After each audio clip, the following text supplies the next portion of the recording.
সমাজের একটা মূল বিষয় হচ্ছে সামাজিক সম্প্রীতি। কিন্তু এখন সামাজিক অবক্ষয়ের কারণে সম্প্রীতিটা নাই বললেই চলে। আসলে সম্প্রীতির যে ধারণা, মানুষের সাথে মানুষের সম্পর্কের মধ্যে থেকেই তো সম্প্রীতি তৈরি হয়। এখন আর সম্পর্ক নেই। সবাই যে যার মোবাইল, ল্যাপটপ আর ডিভাইসে বন্দী হয়ে গেছে। সম্প্রীতির সুযোগ নেই। আর সম্প্রীতির সুযোগ যদি তৈরিও হয়, সেখানেও দেনা পাওনা আরো অনেক বিষয় এসে পৌঁছায়। এগুলো থেকে আমাদেরকে বাঁচতে হবে। আর বাঁচার জন্য পথ খুঁজে নিতে হবে। কি পথ? ডিভাইস থেকে দূরে থাকার চেষ্টা করতে হবে।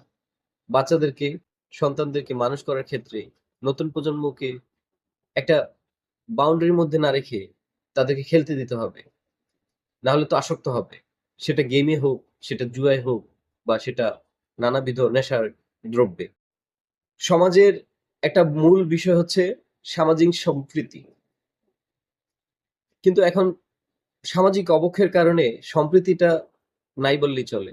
আসলে সম্প্রীতির যে ধারণা, মানুষের সাথে মানুষের সম্পর্কের মধ্যে থেকেই তো সম্প্রীতি তৈরি হয়। এখন আর সম্পর্ক নেই।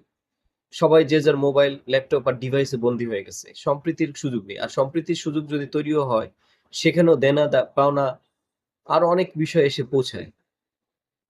এগুলো থেকে আমাদেরকে বাঁচতে হবে। আর বাঁচার জন্য পথ খুঁজে নিতে হবে। কি পথ? ডিভাইস থেকে দূরে থাকার চেষ্টা করতে হবে। বাচ্চাদেরকে, সন্তানদেরকে মানুষ করার ক্ষেত্রে নতুন প্রজন্মকে একটা বাউন্ডারির মধ্যে না রেখে তাদেরকে খেলতে দিতে হবে। না হলে তো আসক্ত হবে। সেটা গেমে হোক, সেটা জুয়ায় হোক বা সেটা নানাবিধ নেশার দ্রব্যে।